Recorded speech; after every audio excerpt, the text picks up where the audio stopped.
11 kilomètres de long, rendez-vous compte, 3 kilomètres de large, des érables, des hêtres, des chênes et un homme.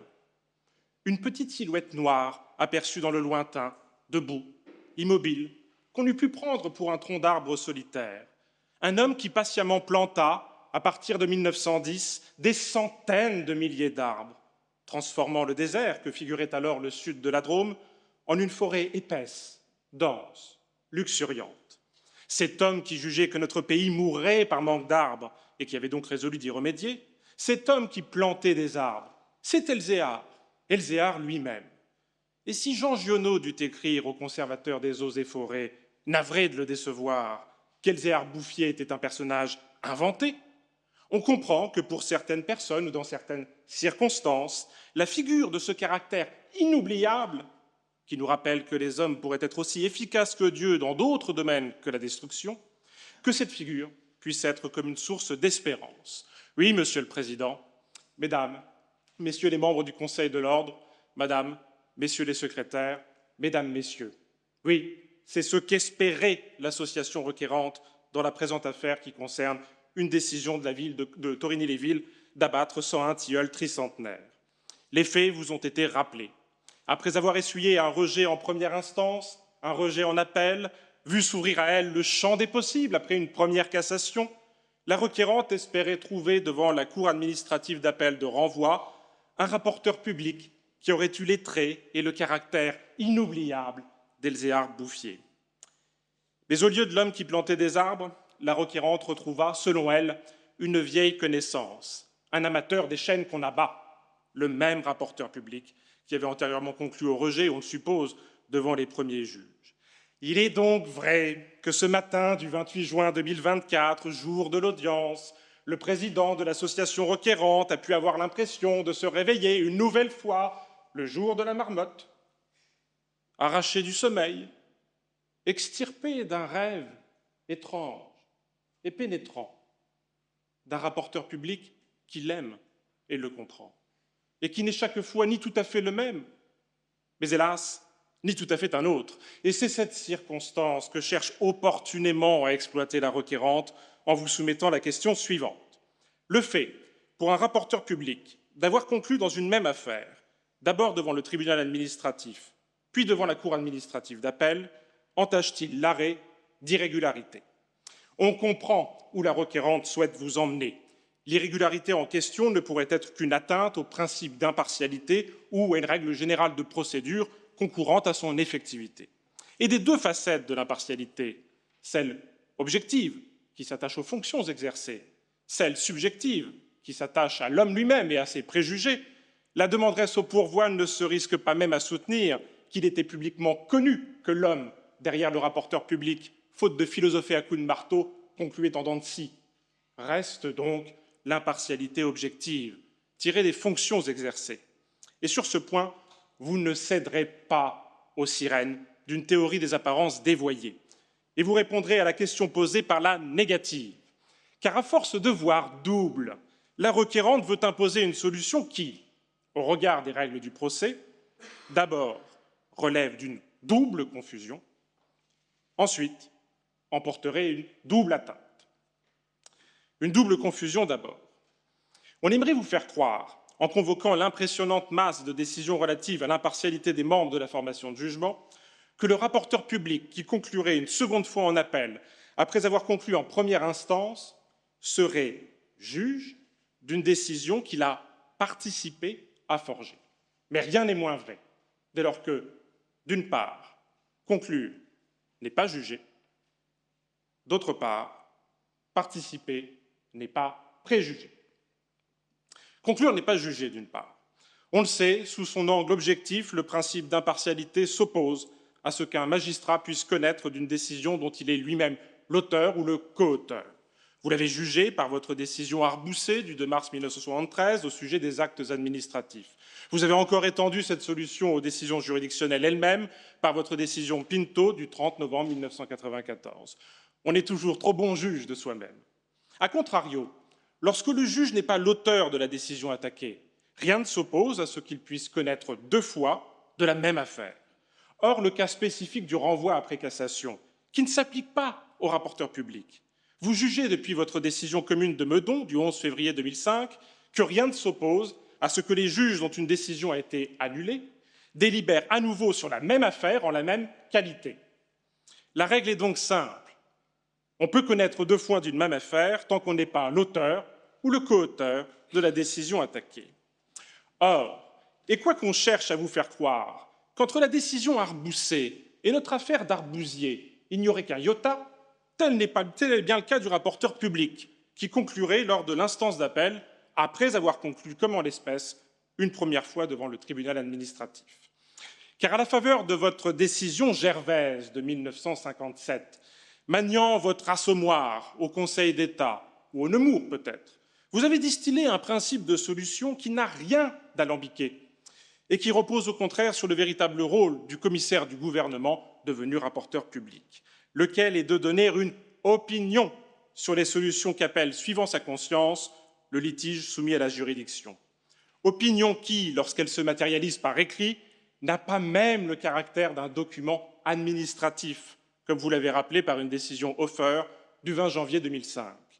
Dans ces circonstances et à tous égards, faute d'exercer un quelconque pouvoir délibératif, le rapporteur public qui se trouve dans la configuration de l'espèce n'est ni juge de lui-même, ni juge d'une décision dont il serait co-auteur. Il ne me connaît aucune exigence et la critique prise du caractère public de l'opinion formulée est elle-même inopérante. Il en irait différemment, vous l'avez jugé par votre décision Société ERC du 30 novembre 1994, si après avoir conclu devant le tribunal administratif, le rapporteur public devenait juge en appel. Mais on vous dira que si le rapporteur public n'a pas décidé, délibéré, il paraît néanmoins avoir influencé, puisqu'il participe à la fonction de juger. C'est ici la seconde confusion, puisque d'autre part, participer n'est pas préjuger. Il est vrai que depuis votre décision esclatine du 29 juillet 1998, vous affirmez que le rapporteur public participe à la fonction de juger. Mais encore faut-il préciser qu'il n'est pas membre de la formation de jugement. C'est donc en vain que la requérante cherche à se prévaloir de votre jurisprudence relative à l'interdiction de cumul de fonctions juridictionnelles pour alléguer que cette participation du rapporteur public trahirait un préjugement rendu public. Premièrement, dans la configuration de l'espèce, il n'y a pas eu cumul de fonctions juridictionnelles différentes, et la requérante aura le plus grand mal à vous faire croire que jeu est un autre. Le rapporteur public s'est contenté d'exercer une même fonction, celle de donner son opinion, laquelle aurait pu parfaitement, et vous le savez, ne pas être suivie. S'il fallait considérer que lorsque le rapporteur public est suivi, le requérant pourrait avoir l'impression qu'il a influencé la décision rendue, qu'en serait-il des cas dans lesquels il ne serait pas suivi? En réalité, cette impartialité à géométrie variable est pour ainsi dire impossible. Deuxièmement, sans même rappeler les dispositions qui, après l'arrêt Cress contre France, écartent le rapporteur public du délibéré devant les juridictions du fond. Nous ne sommes pas sous la Rome antique, vous n'êtes pas les comices, le rapporteur public n'est pas le Sénat, il ne lui suffit pas d'exprimer ex auctoritate son avis pour que, craignant les augures, vous vous y soumettiez. Soutenir l'inverse, c'est défendre non la théorie des apparences, mais le voile des illusions. Troisièmement, et en tout état de cause, même lorsqu'il y a cumul de fonctions juridictionnelles, ce cumul ne traduit pas nécessairement un préjugement. Vous avez ainsi considéré par votre décision commune de Rogerville du 12 mai 2004 que le juge du référé suspension peut parfaitement connaître de la même affaire en qualité de juge du principal, sauf s'il va au-delà de ce qu'implique son office. Or, il n'est pas soutenu ici que le rapporteur public aurait tenu tel ou tel propos, laissant penser qu'il n'aurait pas interrogé une seconde fois sa conscience. Que voit donc un esprit raisonnable? Un rapporteur qui propose, des juges qui disposent, ni jugement ni préjugement, peu important que l'opinion ait été rendue publique, il ne peut y avoir apparence de partialité. Mais aveuglée par cette double confusion, la requérante ne voit pas davantage que la solution qu'elle propose emporterait une double atteinte aux règles du procès. La double atteinte ensuite. Des principes de solution qui viennent d'être exposés ressort une jurisprudence équilibrée et cohérente qui sanctionne, lorsqu'elle est caractérisée, la partialité du rapporteur public. Fragiliser cet édifice reviendrait à porter atteinte, d'une part, aux droits des parties, d'autre part, à la fonction de juger elle-même. l'atteinte aux droits des parties. Ni juge ni partie, c'est votre jurisprudence, confrontée à celle de la Cour européenne des droits de l'homme, qui a permis de façonner cette figure sui generis du rapporteur public. S'il était une partie, le principe d'égalité des armes s'opposerait à ce qu'il puisse prononcer ses conclusions après la clôture de l'instruction et que ces dernières ne soient perversées au débat contradictoire. S'il était un véritable juge, c'est-à-dire membre de la formation de jugement, le principe du secret du délibéré exclurait qu'il puisse publiquement donner son opinion en prononçant oralement ses conclusions. Mutatis mutandis, c'est ce que vous avez jugé par votre décision élection de Limoux du 22 juin 1928. Par suite, si demain vous affirmez que le rapporteur public, ayant conclu devant le tribunal administratif, ne peut, à peine d'irrégularité de l'arrêt rendu, conclure de nouveau en appel, vous déplaceriez dangereusement le curseur du côté de la qualité de juge, et il vous faudrait alors en tirer toutes les conséquences. Or, à quoi servent les conclusions? Vous avez répondu à cette question par votre décision communauté d'agglomération du pays de Martigues du 21 juin 2013. Mettre les parties en mesure d'apprécier l'opportunité d'assister à l'audience, préparer des observations orales, produire une note en délibéré. Dès lors, si le rapporteur est un véritable juge, exit la communication des sens des conclusions, exit la lecture même de ces conclusions, place à la participation active dans l'alcôve du délibéré, et pourquoi pas avec un droit de vote. C'est un peu ce que Goguenard, dans l'affaire Cress contre France, la Cour européenne des droits de l'homme a répondu, estimant qu'en lui interdisant de voter, le droit interne affaiblit sensiblement la thèse du gouvernement, selon laquelle le commissaire du gouvernement est un véritable juge. Vous le comprenez, admettre en l'espèce une irrégularité, c'est reconnaître au rapporteur public un véritable rôle de juge, et ce serait à terme priver les parties des garanties précitées. C'est bien la raison pour laquelle, devant la Cour européenne des droits de l'homme, à l'occasion de l'affaire Marc-Antoine, l'ordre des avocats au Conseil d'État et à la Cour de cassation est intervenu pour rappeler que la place du rapporteur public permet d'offrir des garanties accrues aux parties. Mais il y a plus. À cette atteinte aux droits des parties s'ajouterait encore, d'autre part, une atteinte à la fonction de juger elle-même. Une fois admis que le rapporteur public ne décide pas et que son assimilation aux membres de la formation de jugement aurait des effets contraires à ceux escomptés, apparaît en réalité la véritable finalité du moyen d'irrégularité soulevé, si je puis dire, à fond perdu par la requérante. Car nul doute que si les conclusions avaient été favorables, on eût vu à l'audience son mandataire se lever, rosir de plaisir et bredouiller ces quelques mots. Tout cela est parfait, Monsieur le Président, je n'ai rien à ajouter.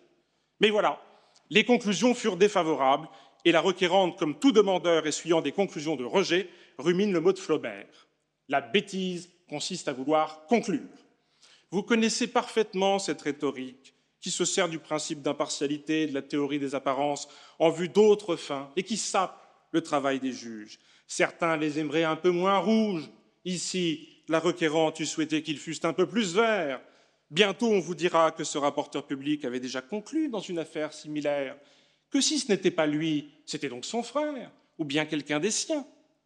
Souvenez-vous qu'en 2019, vous avez été saisi d'une demande de récusation de tous les membres du Conseil d'État diplômés de l'ENA. N'alimentez pas cette source. Rappelez-vous que lorsqu'il n'est pas question de délibération stricto sensu, vous faites rarement jouer l'impartialité fonctionnelle pour vous concentrer sur les seuls biais subjectifs. Pensez une dernière fois au terme de votre décision Gervaise, terme inspiré par Laferrière lui-même, selon lesquels le rapporteur public doit livrer son opinion juridique selon sa conscience. Dès lors que toutes les garanties existent, qu'objectivement, même les apparences sont sauves puisque le rapporteur public n'est pas coauteur de la décision, que subjectivement, ce qui n'est pas contesté, aucun préjugé ne pouvait faire douter de son impartialité. Il ne vous appartient pas plus qu'à la requérante, de sonder les reins, les cœurs et les consciences.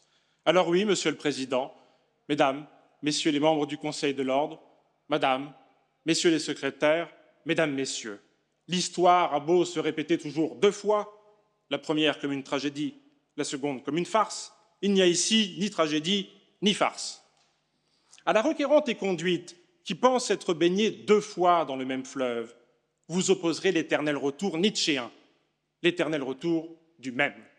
La même définition de l'impartialité objective, telle qu'elle ressort de vos décisions Arbousset et Pinto, la même définition du rôle du rapporteur public, inchangé depuis la décision Gervaise, le même soin de garantir aux parties le droit d'entendre et de répondre à l'opinion juridique qui sera soumise à la formation de jugement, donc le même rapporteur public en appel lorsque ce cas de figure rarissime se présente. Malgré que la requérante en ait, au chêne ou au tilleul, vous préférerez le roseau de la fable. Vous ne casserez pas, vous rejetterez.